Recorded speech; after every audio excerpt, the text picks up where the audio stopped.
Parole de Dieu ce matin.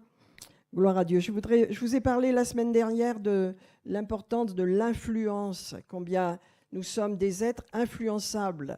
Et la bonne façon d'être influencé, donc l'apôtre Paul a dit à Timothée, fais ce que je fais, reproduis ce que je fais, prends modèle sur moi, parce que c'est l'influence positive des valeurs de l'Évangile. On les reçoit, ces valeurs, dans l'Église locale, bien sûr, on les partage, les valeurs de droiture, de respect, d'honneur.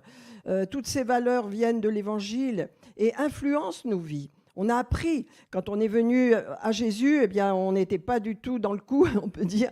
Notre esprit était transformé, mais voilà, on n'était pas du tout encore conforme. Et on a appris, on a reçu une bonne influence.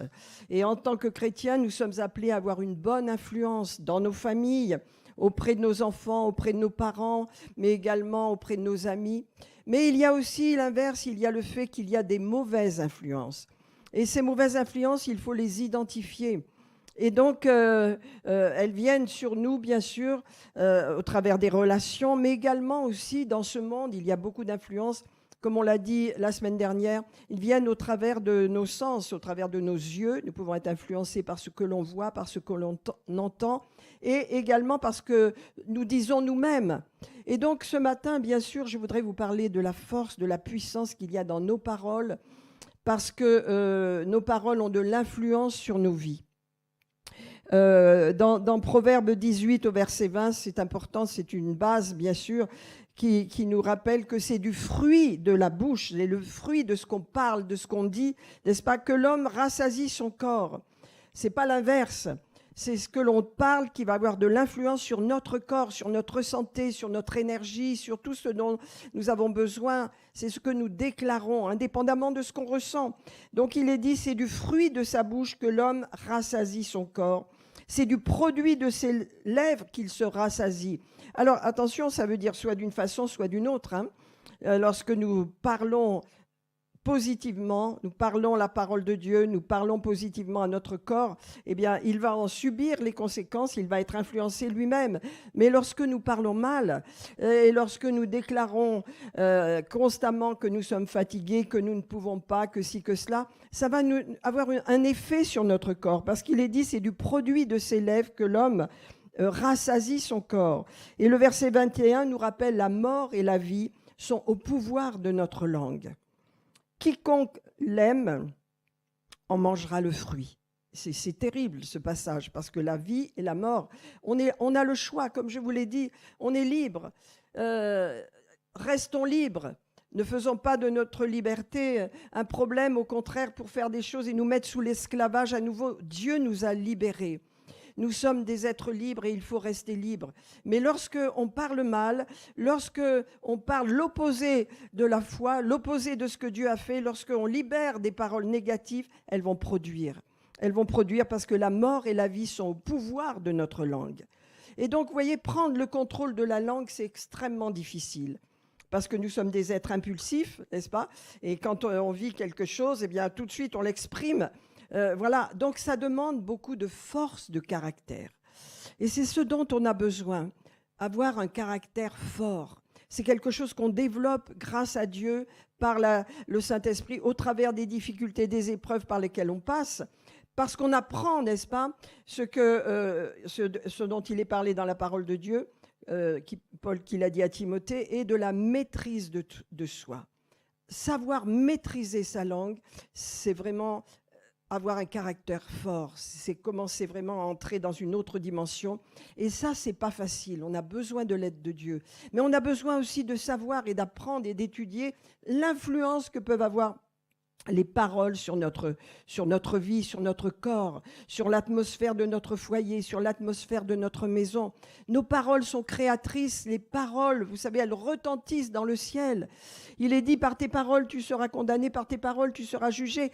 Les paroles ont de l'effet dans le royaume de Dieu parce que nous sommes connectés au royaume de Dieu.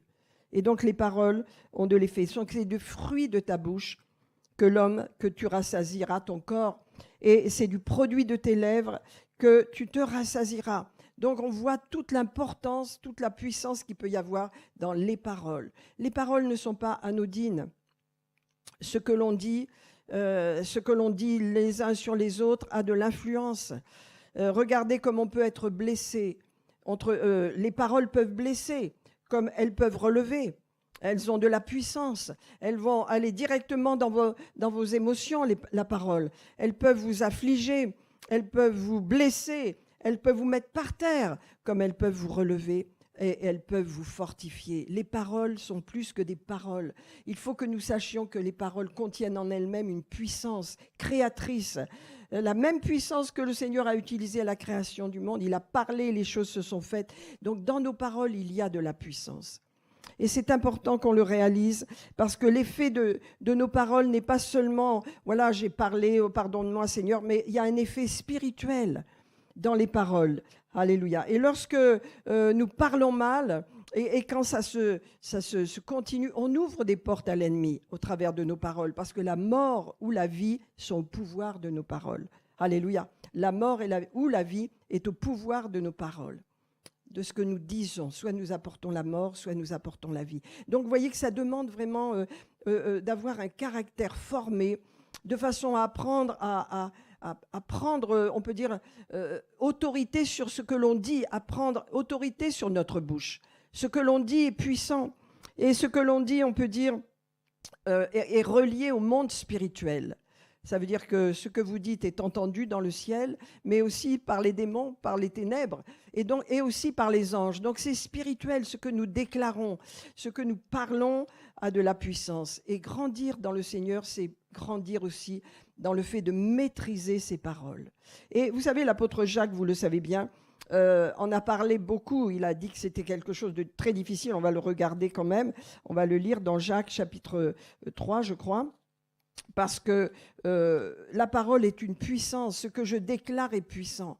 Il faut commencer à parler de bonnes choses sur votre vie, mes amis. Il faut commencer à parler de bonnes choses sur vos situations, même si elles ne sont pas positives encore. Elles vont changer, n'est-ce pas? Il faut commencer à voir autrement, avoir un avis sur vous-même différent. Il faut commencer aussi à avoir confiance en vous, à vous regarder comme Dieu vous voit.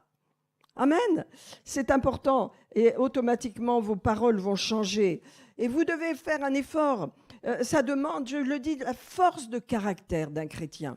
C'est quelque chose que Dieu veut bâtir en nous, avoir une force de caractère. Je parlais avec quelqu'un, un serviteur de Dieu, il n'y a pas très longtemps, qui me disait, je me rappelle comment on faisait les écoles bibliques à l'époque. Moi, j'en ai fait aussi. J'ai dirigé ici à Vichy 2, 3, même 4 écoles bibliques. Eh bien, les gens venaient après leur travail et il y avait foule. Les gens aimaient la parole de Dieu. Ça durait des fois 1 an et demi. Mais aujourd'hui, c'est difficile d'avoir une fidélité dans ces choses. On n'a même pas recommencé ces choses parce que, eh bien, le caractère des chrétiens, disons, a perdu cette flamme. Le fait de faire passer Dieu en premier, cette soif, a disparu, c'est vrai. Elle va revenir, je le crois, parce qu'on demande à Dieu qu'il la ramène. Mais vous voyez, il y avait des situations dans le passé qui montraient que les chrétiens étaient prêts à tout et aller plus loin. Que Dieu nous ramène ces choses. Ça va être différemment, bien sûr, que tout le monde a un emploi du temps chargé, tout le monde est pris, il y a des études, il y a du travail, il y a une vie de famille à protéger également. Mais voyez, Dieu veut bâtir dans notre vie une force de caractère. Et cette force de caractère, elle ne se fait pas dans la facilité. La force de caractère, elle vient dans les difficultés, dans les problèmes, au travers des situations que nous traversons. Alors, donc c'est Jacques. Je voudrais vous lire quelques passages dans la lettre de Jacques. Voilà, on va prendre Jacques 3, je crois, oui. Gloire à Dieu. Et Jacques dit une chose, il dit au verset 2, « Nous bronchons tous », ça veut dire nous avons tous des problèmes avec ça, nous bronchons tous de plusieurs manières. Si quelqu'un ne bronche point en parole, si quelqu'un domine sa bouche, si quelqu'un contrôle ses paroles, eh bien c'est un homme, c'est une femme parfait. Parfait. le fait de contrôler nos paroles. Ça ne veut pas dire qu'on ne va pas dire des erreurs, des bêtises, on ne va pas dire des choses négatives, mais on se reprend, on demande pardon au Seigneur, vous voyez, parce qu'on a le contrôle, on est conscient. Ça ne veut pas dire qu'on va être totalement parfait, disant toujours des bonnes choses, mais on va commencer à entrer dans ce domaine. Et je vous encourage vraiment à entrer dans ce domaine. Vos paroles sont créatrices. Et lorsque vous avez autorité sur vos paroles, il est dit que vous êtes une personne parfaite, capable de tenir tout votre corps en bride. Alors on voit que la parole a un rapport avec notre corps.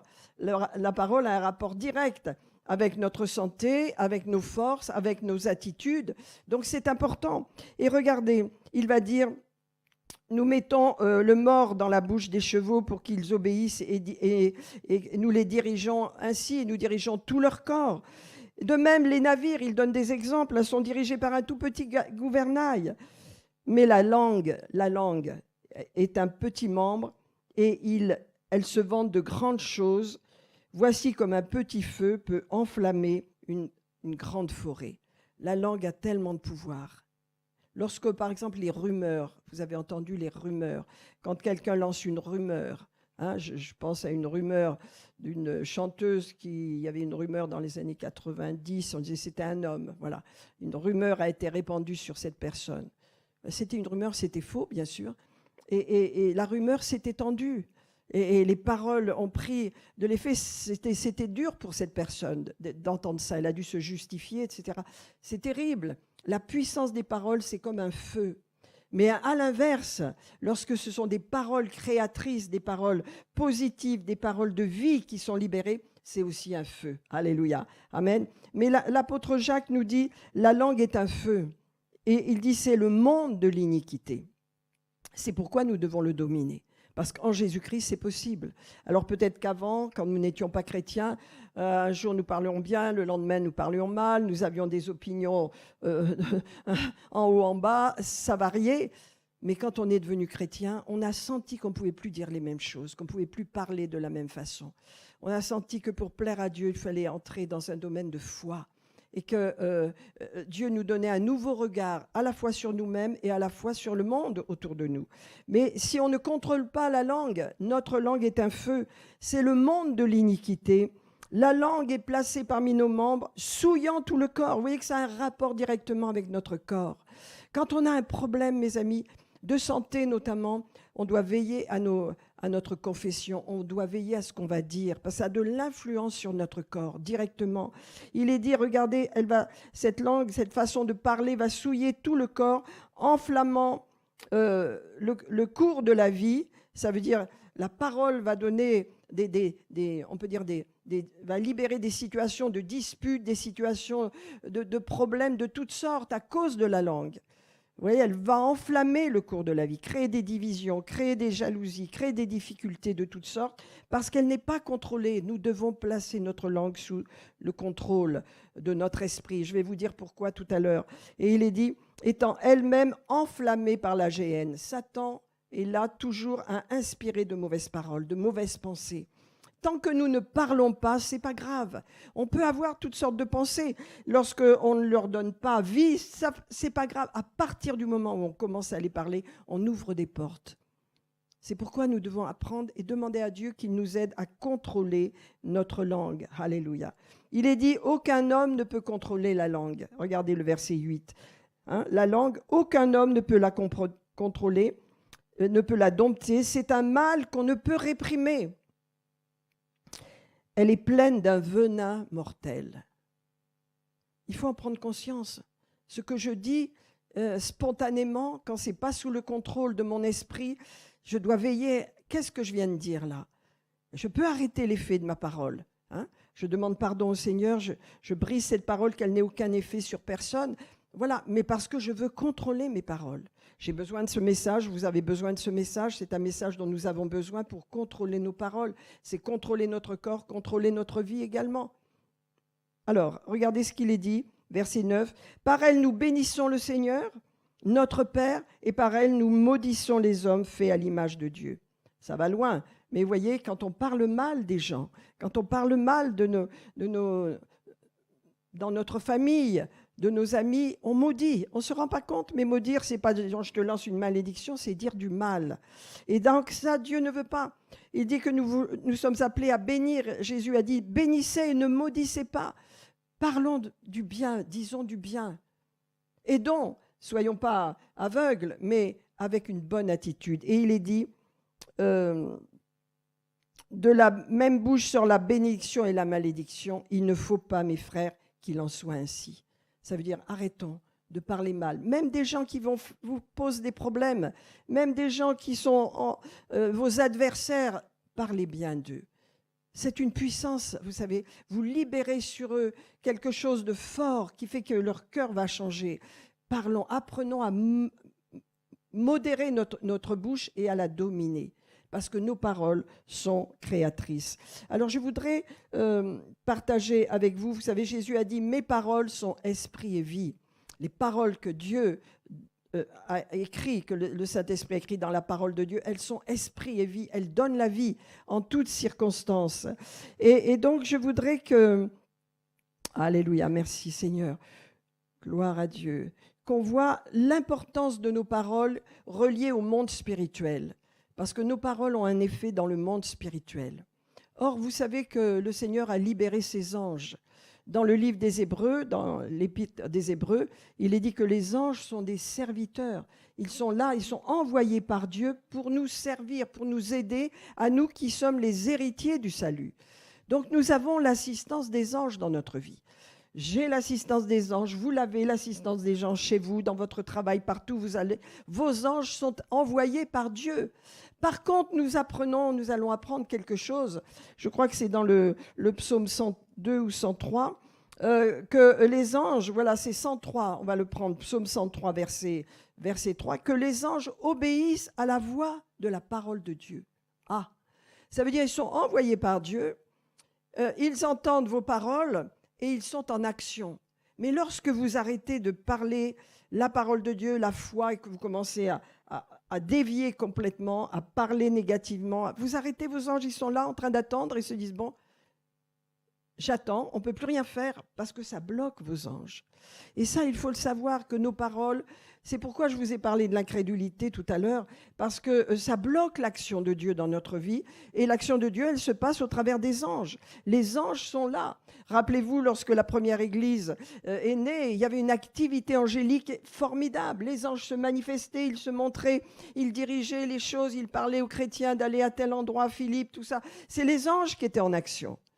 Dieu, il y a toujours les anges.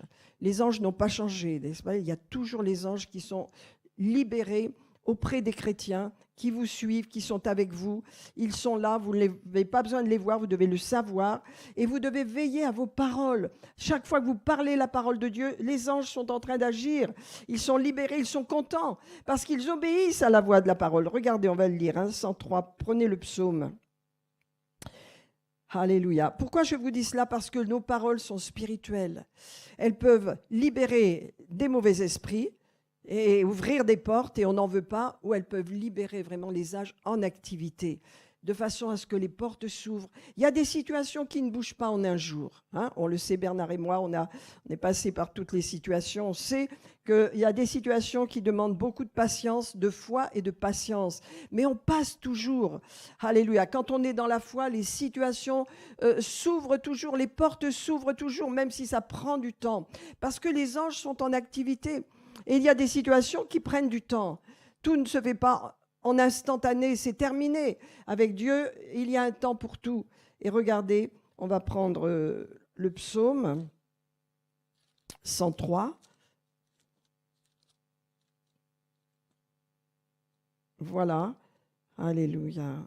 Le psaume 103, c'est le verset 20. Voilà. L'Éternel, au verset 19, a établi son trône dans les cieux. Alléluia. Et son règne domine sur toutes choses. C'est important pour nous de savoir que Dieu domine sur toutes choses dans nos vies, en tous les cas dans nos vies.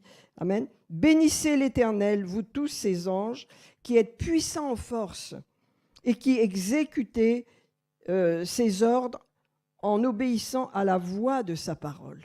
Ça, c'est important. Alléluia. La voix de la parole de Dieu, c'est nous qui l'avons. Lorsque nous parlons la parole de Dieu sur la terre, les anges sont activés. Lorsque vous parlez la promesse de Dieu sur la terre, les anges sont activés. Lorsque vous parlez la bénédiction, la guérison, alléluia, sur votre vie, votre foi est en train d'être activée, les anges sont libérés. Amen. Les anges sont libérés pour vous donner ce dont vous avez besoin, mais vous devez veiller à vos paroles parce que chaque fois que vous parlez de l'incrédulité, chaque fois que c'est comme vous rejetiez ce que Dieu veut vous donner, vous arrêtez l'action des anges, vous arrêtez les choses. Et ça, c'est pas bon. Vous comprenez? Alléluia. Alléluia. Donc Dieu nous a assigné des anges à notre vie. Nous sommes entourés d'anges, mais Dieu veut entendre nos paroles. Est-ce que nos paroles sont créatrices sur notre vie? Est-ce que nous parlons bien les uns des autres? Est-ce que nous avons une vision positive de notre avenir? Est-ce que nous sommes confiants en Dieu? Et est-ce que nous libérons les promesses de Dieu pour notre vie? C'est ainsi que l'avenir se prépare. Alléluia. Donc, voyez mes amis, alléluia, cela demande quoi? Cela demande une force de caractère. Ça veut dire, je veux dominer ma langue. Je veux veiller sur ce que je dis. J'ai la bonne attitude. Ça ne veut pas dire que je suis parfaite, mais je veux le faire. Et avec cette attitude, eh bien, Dieu va pouvoir m'aider. Le Saint-Esprit va pouvoir me soutenir et me parler chaque fois que je me trompe. Il va m'éclairer. Amen. Alléluia. Rappelez-vous, je vais terminer avec ça. Ce n'est pas un esprit de timidité, de crainte, de faiblesse que Dieu nous a donné, mais c'est un esprit de force, d'amour et de sagesse. Et le mot sagesse ici veut dire un contrôle de soi, la maîtrise de soi, l'autocontrôle, la modération, la force de caractère. Mes amis, on en a besoin. On a besoin de force de caractère. Amen. La facilité dans la vie ne nous donne pas beaucoup de force de caractère. N'est-ce pas? Lorsque nous vivons certaines situations, c'est là que notre caractère va être éprouvé et que cette force dont nous avons besoin, elle est déjà en nous. La force de caractère, de tenir dans la foi, d'être fidèle à notre appel, d'être fidèle au Seigneur envers et contre tout. Alléluia, c'est une force de caractère que nous avons et que Dieu veut développer encore au travers de nos vies. Amen. Alléluia, voilà ce que je voulais vous communiquer ce matin. La parole de Dieu est surnaturelle, mais la parole de notre bouche a de la puissance. Ce sont comme des containers de foi ou de destruction. La vie et la mort sont au pouvoir de notre langue. Ce que nous disons a besoin d'être contrôlé par nous-mêmes. Et c'est pourquoi nous avons besoin d'être connectés à la parole de Dieu, de façon à parler selon ce que la parole déclare. Parce que dans la parole de Dieu, on peut dire que nous avons toutes les promesses. Des milliers de promesses sont à nous et ces promesses sont oui et amen pour nous. Les enfants de Dieu, alléluia, enfants de Dieu, enfants du roi, alléluia. Donc, voyez, la sagesse, c'est le contrôle de soi, c'est la maîtrise de soi. Dieu ne le fera pas à notre place. Il y a beaucoup de choses que Dieu ne fait pas. Il y a beaucoup de choses que Dieu fait, mais il y a beaucoup de choses où il dit c'est à toi maintenant de le faire. On ne peut pas demander à Dieu de nous donner la maîtrise de soi. C'est à nous à la libérer. C'est à nous, quand on a reçu instruction, eh bien, on agit en conséquence. Je me rappelle quand j'étais plus jeune, j'étais coléreuse. J'étais très jeune. Un jour, j'ai lu, j'étais embêtée chaque fois que j'avais une colère, je disais, oh mon Dieu, c'est embêtant, pardonne-moi. Et un jour, j'ai lu un psaume qui disait, abandonne la colère.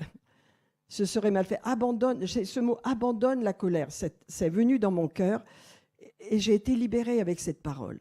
La colère est partie de ma vie, des colères incontrôlables.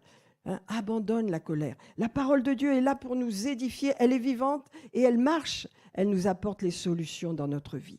Amen. C'est pourquoi nous pouvons être confiants. Et pour terminer, mes amis, je vous le dis, alléluia, les anges sont avec vous. Les anges vous entourent. Rappelez-vous du psaume 91. Il est dit que les anges vous porteront sur votre main de peur que votre pied ne touche une pierre. Il y a une activité angélique dans votre vie. Surtout si la parole de Dieu est libérée dans votre foyer, dans votre maison, dans votre travail, dans votre vie. Si vous êtes dans la louange, dans la présence de Dieu, les anges sont activés pour vous. Ils vont vous sortir des situations difficiles. Alléluia. Amen. Voilà. Eh bien, je vais terminer avec Philippiens 2. Je l'ai noté, là, je ne sais plus. On va le lire et on va prier, remercier Dieu de ce que... Alléluia. Il nous donne la force et surtout la force de caractère. Nous développons cette force de caractère, n'est-ce pas, de ne pas nous laisser aller tout le temps à nos émotions, de dominer sur nos émotions également, de dominer sur nous-mêmes et sur notre bouche. Ce que je confesse a un effet sur mon corps. Je veux être en bonne santé. Je veux continuer et finir ma marche en bonne santé, en force. Vous savez, Moïse, quand il est parti, il a dit que ses yeux étaient toujours bons, il était parfait, il était en pleine forme, en bonne santé. On peut partir dans le Seigneur en bonne santé. Je ne veux pas partir à plat, malade, dans un lit d'hôpital. Non, je ne veux pas, nous ne voulons pas. Nous voulons partir quand le temps sera venu dans la foi. Amen, en bonne santé. S'endormir comme Kenneth Hagin en mangeant des fraises, s'endormir et partir dans la maison de Dieu. Il y a le temps, hein, je ne suis pas pressée. Mais je vais vous le dire, la foi doit prendre place dans notre vie. Avec Dieu, il y a tellement de choses que Dieu veut mettre en place. Libérons-nous de nos craintes, de nos conceptions négatives de la vie. Prenons vraiment les choses comme Dieu nous les donne, parce qu'il y a abondance de joie dans sa présence. Et regardez ce qu'il est dit encore dans Philippiens 2. Qu'est-ce que j'ai écrit là? Qu'est-ce que j'ai marqué? Philippiens 2, 12 à 13. Voilà, mes bien-aimés, comme vous avez toujours obéi, travaillez à votre salut avec crainte et tremblement. Oui, c'est ça. Le mot salut ne veut pas dire que vous devez travailler au fait d'avoir été sauvé. Vous êtes sauvé. Mais le salut, c'est notre vie de tous les jours. Comment je vis dans la foi, comment je vis avec Dieu, comment je vis avec la parole. Travaillez à votre salut, ça veut dire mettez en œuvre tout ce que Dieu vous a donné avec crainte et tremblement, non seulement comme en ma présence, mais bien maintenant que je sois absent, car c'est Dieu qui produit en vous le vouloir et le faire, alléluia, selon son bon plaisir. Alors faites tout, il est dit, sans murmure, sans critique. Vous savez combien la critique, combien le fait de parler mal les uns des autres, combien cela détruit et vous détruit également, n'est-ce pas? Donc nous devons veiller à notre bouche. Il a dit, faites toutes choses sans critique, sans murmure et sans hésitation, afin que vous soyez irréprochables. Amen. Donc voilà, mes amis, veillons sur notre bouche. On va prier. Bien sûr que Dieu va nous aider. Mais à partir du moment où on comprend que Dieu veut forger en nous un caractère fort, veut que nous soyons des hommes et des femmes forts, que va-t-il se passer demain? Que va-t-il se passer dans notre monde en guerre? Il faut des gens forts. On admire certains soldats, certaines attitudes qu'il y a en Ukraine ou ailleurs. Des gens qui résistent, qui vont se battre, qui vont garder leur patrie, qui font des choses. Il faut du caractère. Nous ne sommes pas en guerre, mais nous ne savons pas de quoi demain sera fait. Il nous faut développer un caractère fort, solide, ne pas nous laisser aller, croire en Dieu de tout notre cœur, alléluia, mettre la parole en pratique et nous préparer, amen, afin que nous soyons prêts à toute adversité. Et vous savez, souvent, ça se prépare à l'avance. Alléluia, les choses que nous mettons dans notre cœur nous préparent à passer les difficultés de la bonne façon. Amen. Alléluia. Père, je veux te remercier ce matin parce que tu nous appelles à grandir vraiment et à avoir autorité sur notre bouche. C'est vrai que notre bouche et ce que nous disons a un effet sur notre corps, a un effet sur notre vie, a un effet sur ce que nous voyons et entendons également. Seigneur, tu nous appelles à nous laisser influencer par les bonnes paroles qui sortent de notre bouche, Seigneur. Parce que la mort et la vie sont au pouvoir de la bouche, Seigneur. Et je prie que chacun d'entre nous ce matin, nous puissions nous engager et tu nous réveilles, Seigneur, afin que nous soyons conscients de nos paroles, afin que nous écoutions nos paroles et que nous puissions vraiment réaliser si ce que nous disons est en accord avec ta volonté ou pas, afin que la vie soit au pouvoir de notre langue, non pas la mort, mais la vie, Seigneur. Seigneur, nous libérons la vie dans nos paroles, Seigneur. La vie pour la guérison, la vie, alléluia, est au pouvoir de notre bouche, Seigneur. Et nous allons en manger le fruit, notre corps va recevoir la bénédiction de nos paroles. Seigneur, nous te remercions de ce que tu as libéré des anges, qui nous assistent constamment, qui sont à l'écoute de Dieu pour nous, au travers de nos paroles, au travers de nos actions, de nos attitudes. Les anges regardent et servent, alléluia, le Seigneur. Ils sont envoyés pour ceux qui héritent du salut, pour nous servir. Seigneur, merci Seigneur. Alors c'est pourquoi nous avons besoin de mettre ta parole dans notre bouche, Seigneur. et de veiller sur nos paroles, qu'il ne sorte de nos paroles aucune parole indigne, Seigneur, mais quelques bonnes paroles qui servent à l'édification, Seigneur. Qu'il y ait du sel dans nos paroles, Seigneur, qu'elles soient salées du Saint-Esprit, pour savoir comment il convient de répondre à chacun, Seigneur. Parce que chacun a besoin d'être élevé, chacun a besoin d'être bâti, non pas détruit par la parole. Merci, Seigneur, ce matin. Nous te disons merci de ce que ce message vient dans notre cœur, Seigneur, et de ce que nous veillons sur nos paroles, dans nos relations les uns avec les autres, dans notre mariage, avec nos enfants, notre famille, avec nos frères et sœurs, avec nos voisins, avec nos parents, avec nos collègues de travail, Seigneur. Nous sommes toujours les mêmes. Nous voulons libérer des paroles de vie en toutes circonstances, Seigneur. Parce que la vie et la mort est au pouvoir de notre bouche, Seigneur. Nous ne voulons pas dévier de cela. Merci de nous aider à contrôler notre langue, Seigneur. Merci de nous aider à contrôler nos paroles, Seigneur. Alléluia. Merci, Seigneur. Merci de nous aider à développer une force de caractère, Seigneur, dans l'adversité, Seigneur. Nous t'en remercions, Père. Nous recevons de toi. Alléluia, car c'est vers toi que nous allons, Père. Tu connais nos cœurs, Seigneur. Nous avons un désir de bien faire, Seigneur. Alléluia. Assiste-nous. Merci, Saint-Esprit, car c'est toi qui nous éclaires, Seigneur. Tu éclaires nos cœurs, tu éclaires nos pensées. Merci. Que la parole soit en nous, Seigneur. Non pas à côté, mais en nous. Cette parole prenne place en nous, Seigneur. Alléluia.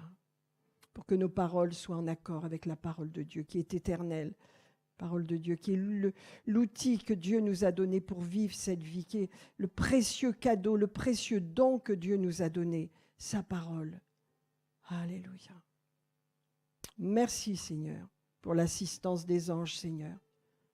Ne prions pas les anges, mais nous savons que tu envoies les anges pour nous aider.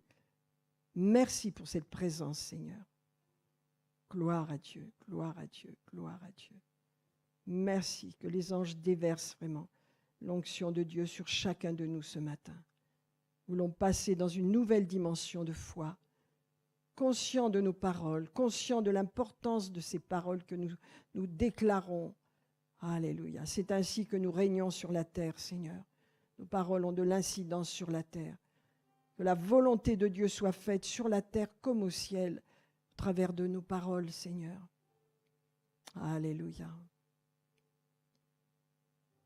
Merci Jésus, merci Jésus, merci Jésus, merci Jésus. Amen. Amen.